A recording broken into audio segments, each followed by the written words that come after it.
when we interpret, like, the Bible talks about leaving an inheritance for your children's children. We always just interpret that to like, man, we want to set them boys up, to have cars and money and never have to want again. But I mean, a lot of that, I'm sure, an interpretation is like the way you live your life, the way that you treat people, and of course, their upbringing and the way that they see a marriage and a relationship is like, I mean, they will know what they deserve. Well, our parents did the best that they could, but as we've learned, taking the good and the bad from both sets of parents, from movies, from other relationships that we've seen, and just kind of jumbling up the good and leaving the bad is not a strategy for marriage. No, you can't just hope. You can't just hope that things are going to be better. In the words of the late, great Dave Hollis, hope is not a strategy. Come on down. Yeah.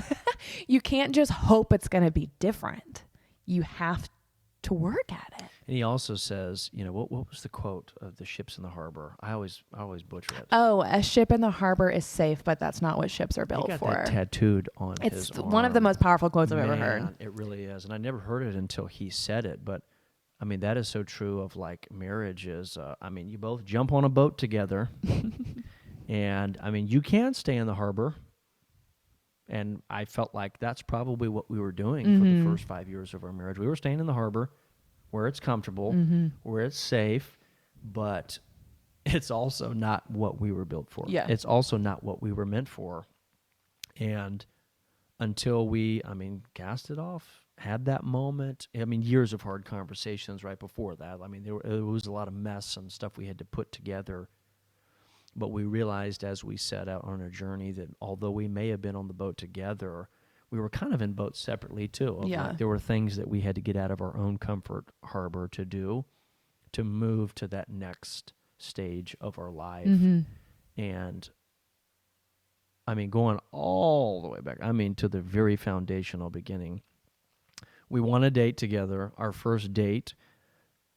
And I just realized this today. So we went to Carrabba's, which is still a fantastic meal. Years later, we forgot about Carrabba's and then came back to it. And then now it's one of our favorites. But it was we had a choice of two movies. The Justin Bieber documentary, which I feel like, we were jamming on some beats. I'm a believer, okay? Never say never. Or Adam Sandler's Just Go With It.